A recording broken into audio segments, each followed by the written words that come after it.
get it copied, get it remade. So this is an exact, as close as can be replica of the nursery that's still on the top floor of Graceland. For nearly half a century, the upstairs of Graceland has been a locked world no fan could enter. The velvet ropes, the sealed doors, the silence, it all became part of Elvis Presley's greatest mystery. Now, after 48 long years, the attic has finally been opened. What was hidden there isn't a dusty collection of souvenirs or forgotten furniture. It's something far more personal, something that turns the legend of Elvis on its head. Step inside, if you dare, and discover who's been waiting all along.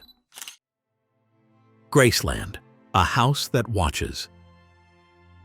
When Elvis Presley first drove through the iron gates of Graceland in 1957, he was just 22 years old and already on the cusp of transforming popular music forever.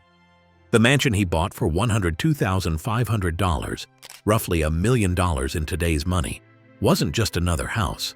It was the statement of a young man who had come from near poverty in Tupelo, Mississippi, and who was now wealthy enough to claim a white-columned estate that would soon become one of the most recognizable landmarks in America. At first, it was simply a home.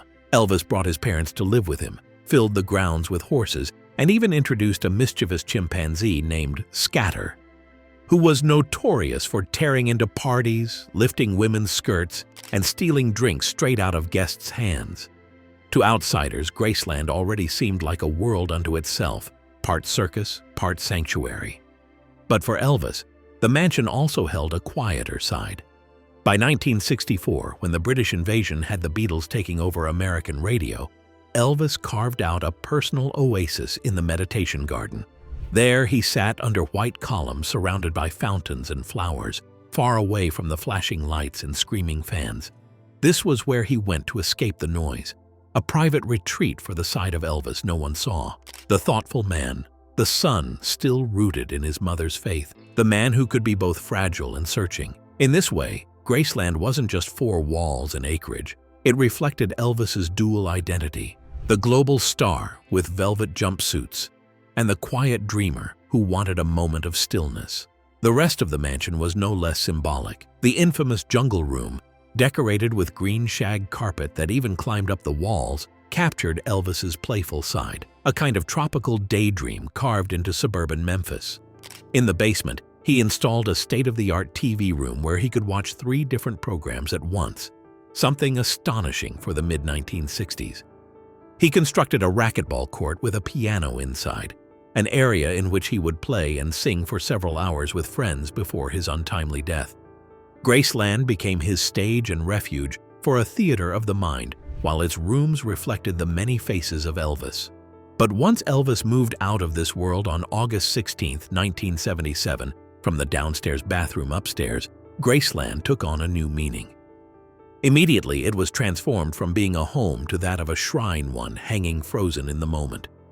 Vernon Presley, Elvis's father, traumatized from the vandalism against his son's original grave, had Elvis's body moved by the dead of night to the meditation garden. Henceforth, Graceland would no longer be merely about memories. It would be about security.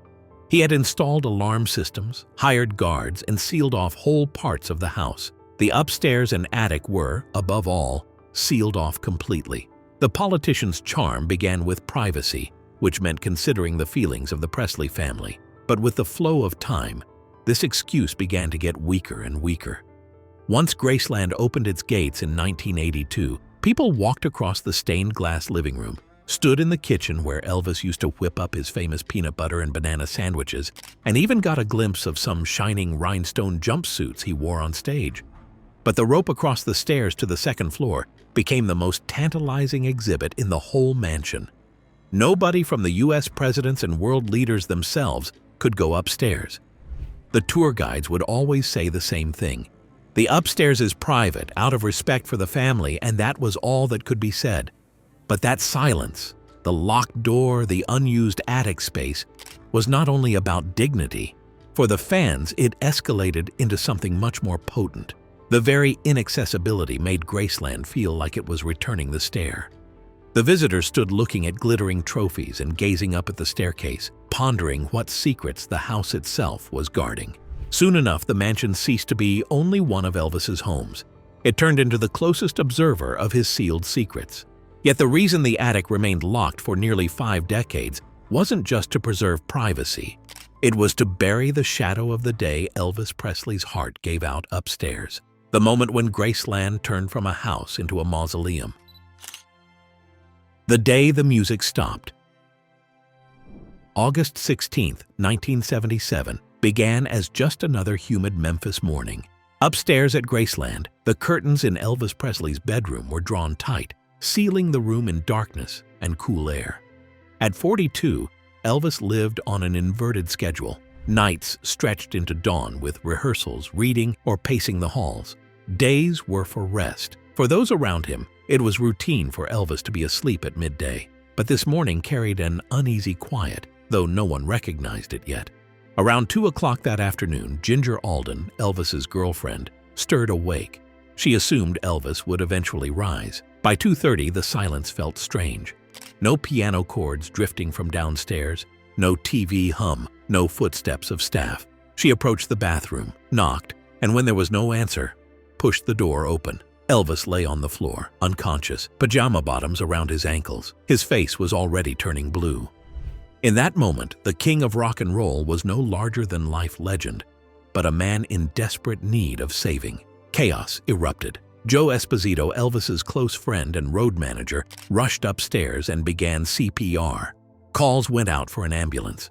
Within minutes, paramedics barreled through Memphis streets, sirens screaming, determined to rescue the man who had redefined popular music. They worked on him furiously. Oxygen masks, chest compressions, desperate measures. The ride to Baptist Memorial Hospital blurred into flashing lights and fading hope. Elvis Presley died here about 3:30 this afternoon. He had been found in his bathroom, unconscious, not breathing. At 3:30 p.m., doctors pronounced Elvis Presley dead. News traveled instantly. Television programs cut away, radios fell silent, and DJs wept on air. An entire generation grappled with the impossible.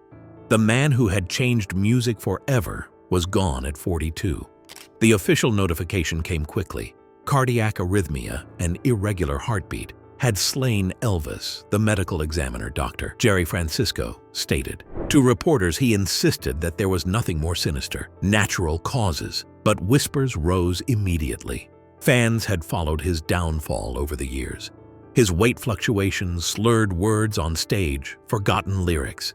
Few would think that the end had come that simply. Indeed, behind closed doors, a toxicological test offered a different tale. Plus sundry other substances were found in Elvis's blood. From there, one could deduce the death was no random arrhythmia, but the culmination of years spent leaning on pills for sleep, for pain, for energy, with a sheer variety and quantity suggesting otherwise. For loyal fans, even the thought of dependence was unbearable. For the skeptics, nothing could deny such evidence. By then, the signs had been glaring. Elvis had once been a lean and lanky guy, electrifying. Now, he weighed over 250. He had lost a bit of coherence on stage, at times brilliant, at times disoriented, and unable to stand on his own. One night, he would sing a soaring ballad. The next, he would ramble incoherently. The world adored his music, but few had eyes for the awful price he was paying backstage. Afterward, upstairs at Graceland became a locked shrine.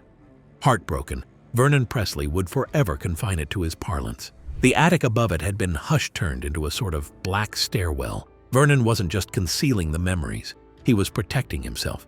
To the public, it became myth-making fodder, evidence that Elvis's last days held secrets too dark to even entertain. But those secrets didn't end with the official cause of death. They trailed back to one man, Elvis's doctor, who defended his endless prescriptions as protection. His name would become infamous, and his role in the king's downfall would haunt Graceland for decades. Dr. Nick's ledger of pain. When Elvis Presley's sudden death was announced, attention quickly turned to his health and to the man who had been treating him for over a decade. Dr. George Nichopoulos, known as Dr. Nick, had been Elvis's personal physician since 1967.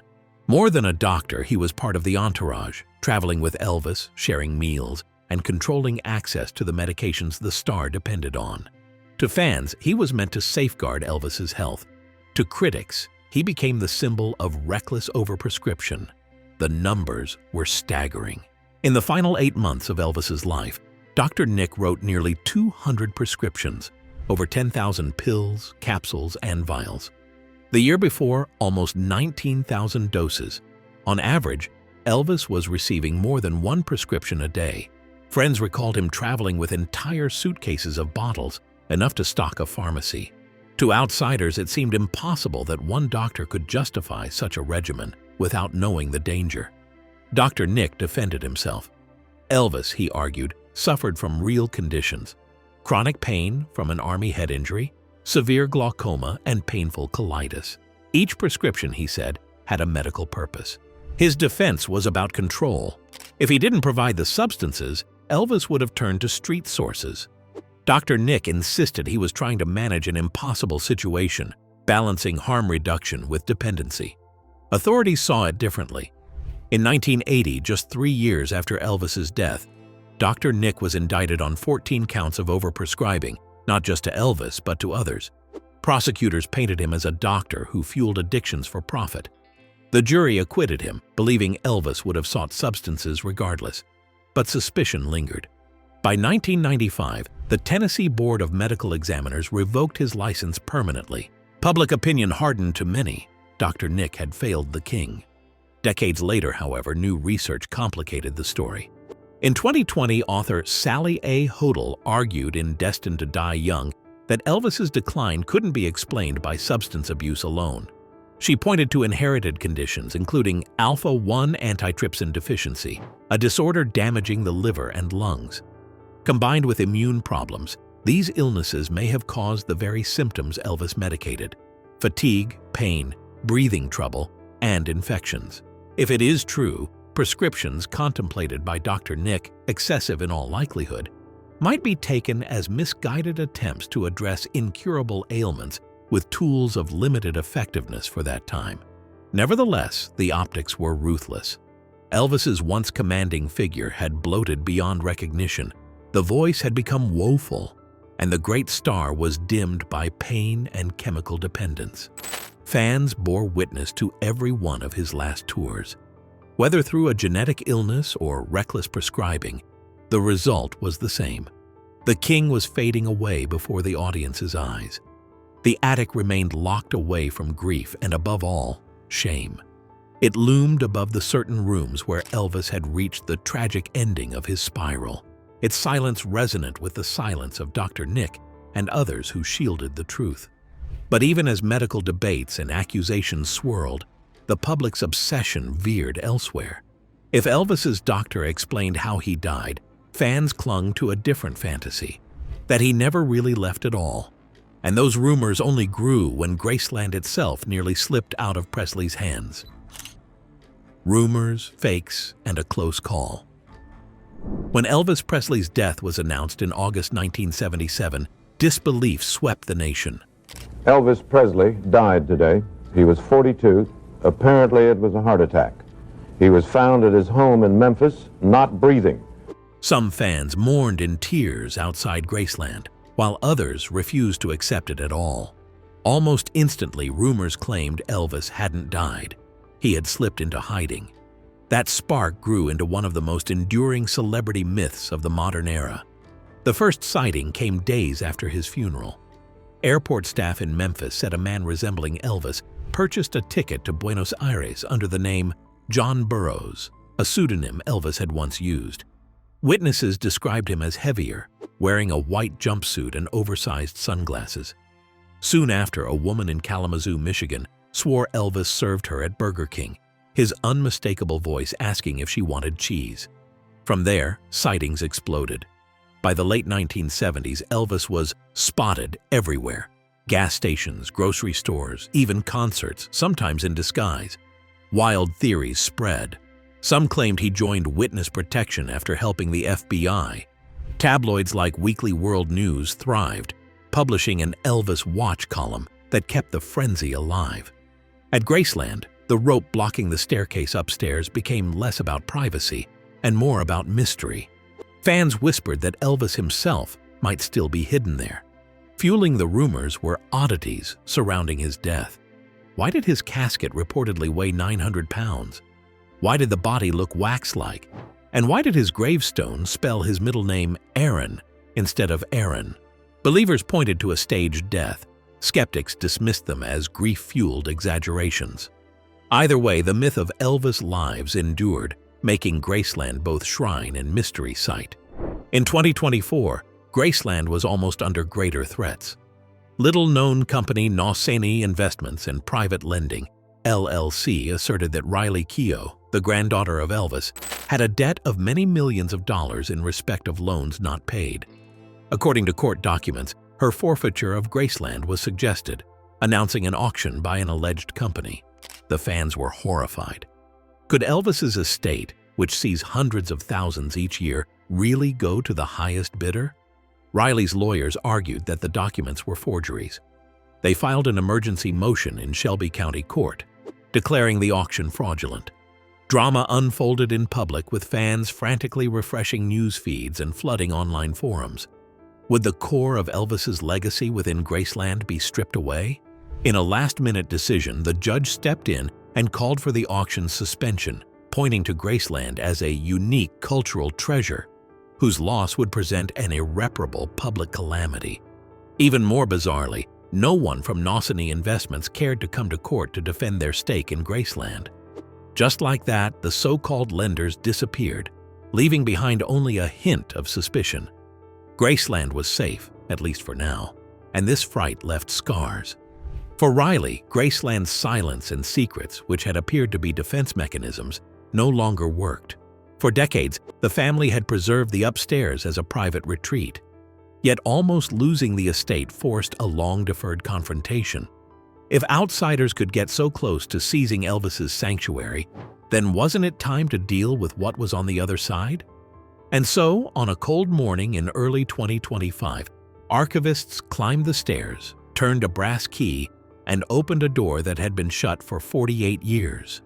What they found inside Graceland's attic was stranger and more heartbreaking than anyone could have imagined. The attic opens. On a frigid January morning in 2025, archivists in white gloves climbed the narrow staircase most visitors to Graceland had only seen from below. The air was heavy with decades of silence.